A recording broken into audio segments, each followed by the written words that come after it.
ನಮಸ್ಕಾರ. ಇವತ್ತು ನಾವು ಫೈವ್ ಫ್ಲೈ ತಂಡ ಭೈರತಿ ರಣಗಳ್ ಇದು ಫ್ಯಾನ್ ಶೋಗೆ ಬಂದಿದ್ದೀವಿ. ಆ್ಯಂಡ್ ನಾವೆಲ್ಲ ಬ್ಲ್ಯಾಕ್ ಡ್ರೆಸ್ ಮಾಡ್ಕೊಂಡಿದ್ದೀವಿ. ಇವ್ರನ್ನ ನೋಡಿ ಕರೆಕ್ಟ್ ಭೈರತಿ ರಣಗಳ್ ಯೂನಿಫಾರ್ಮಲ್ಲೇ ಬಂದುಬಿಟ್ಟಿದ್ದಾರೆ. ಆ್ಯಂಡ್ ನಮ್ಮ ಡೈರೆಕ್ಟರ್ ವಂಶಿ ಅವರು ಇವರು. ಆ್ಯಂಡ್ ನಾವೆಲ್ಲಿ ಬಂದಿರೋದು ಫ್ಯಾನ್ಸಾಗೆ ಬಂದಿದ್ದೀವಿ. ಎಲ್ಲರೂ ಕಿಡ್ಸ್ಕೊಂಡಿದ್ರು. ಅಮೇಝಿಂಗ್ ಎಕ್ಸ್ಪೀರಿಯನ್ಸ್ ಅಂತ ಹೇಳ್ಬೋದು. ಶಿವಣ್ಣ ಅವ್ರನ್ನ ಮತ್ತು ಆ ಲಾಯರ್ ಕೋರ್ಟಲ್ಲಿ ನೋಡೋದಾಗಲಿ ಎಲ್ಲ ಒಂದು ತುಂಬ ಅಮೇಝಿಂಗ್ ಎಕ್ಸ್ಪೀರಿಯನ್ಸ್ ಆಗಿತ್ತು. ಆ್ಯಂಡ್ ಅವರು ಆ್ಯಕ್ಷನ್ ಸೀಕ್ವೆನ್ಸಸ್ ಎಲ್ಲ again he looks as Young as ever. And ತುಂಬ ಖುಷಿ ಆಗ್ತಾಯಿದೆ. ತಂಡದ ಜೊತೆ ಬಂದಿದ್ದೀವಿ. ಸಿನಿಮಾ ಅಮೇಝಿಂಗ್ ಆಗಿದೆ. ಎಲ್ಲರೂ ಹೋಗಿ ಸಿನಿಮಾ ಥಿಯೇಟ್ರ್. ಅಲ್ಲ, ಕನ್ನಡದ ಫಸ್ಟ್ ಪ್ರೀಕ್ವೆಲ್ ಸಿನಿಮಾ ಇದು.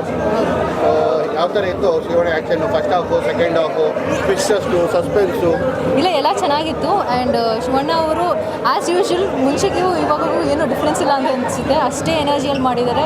ಅಷ್ಟೇ ಅಮೇಝಿಂಗಾಗಿ ಕಾಣ್ತಾರೆ. ಪ್ರತಿ ಸೀನು ಗೂಸ್ ಬಂಪ್ಸ್ ಕೊಡುತ್ತೆ. ಆ್ಯಂಡ್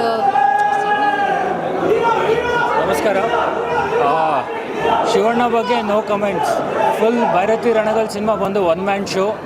ಪ್ಲೀಸ್ ಥಿಯೇಟರ್ಸ್ಗೆ ಬಂದು ಸಿನಿಮಾ ನೋಡಿ ಅಂತ ಹೇಳ್ತಿಲ್ಲ, ಶಿವಣ್ಣನ ದರ್ಶನ ಮಾಡಿ ಅಂತ ಹೇಳೋಕ್ಕೆ ಇಷ್ಟಪಡ್ತೀನಿ. ಬಿಕಾಸ್ ಥಿಯೇಟ್ರಿಗೆ ಬರೋದಕ್ಕೆ ಮುಂಚೆ ಮಫ್ತಿನ ಒಂದು ಸತಿ ನೋಡ್ಕೊಂಬಂದರೆ ಸಿನಿಮಾ ಇನ್ನೂ ಸೂಪರ್ಬಾಗಿ ಕನೆಕ್ಟ್ ಆಗುತ್ತೆ. And Narthan sir, Ravi Basrur sir, Naveen sir, DOP ಅವ್ರಿಗೆ ಸ್ಪೆಷಲ್ ಕಂಗ್ರ್ಯಾಚುಲೇಷನ್ಸ್ ಹೇಳಬೇಕು. Because the best prequel ever made in Indian history ಅಂತಲೂ ಹೇಳ್ಬೋದು ಇದನ್ನು. ಬಿಕಾಸ್ ನೀವು ಮಫ್ತಿನ ನೋಡ್ಕೊಂಬಂದರೆ ಭೈರತಿ ರಣಗಳ್ 100 ಅಲ್ಲ 200% ನಿಮ್ಗೆ ಕನೆಕ್ಟ್ ಆಗುತ್ತೆ, ಇಷ್ಟ ಆಗುತ್ತೆ. ಆದಷ್ಟು ಬೇಗ ಥಿಯೇಟರ್ಸ್ ಬಂದು ಭೈರತಿ ರಣಗಳನ್ನ ನೋಡಿ.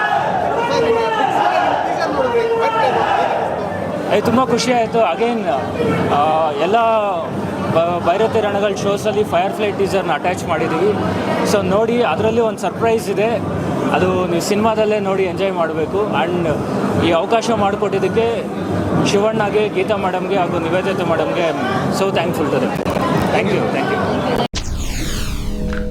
SSTV ಸಿನಿಮಾ ಜಗತ್ತಿನ ಕ್ಷಣ ಕ್ಷಣದ ಸುದ್ದಿಯೊಂದಿಗೆ.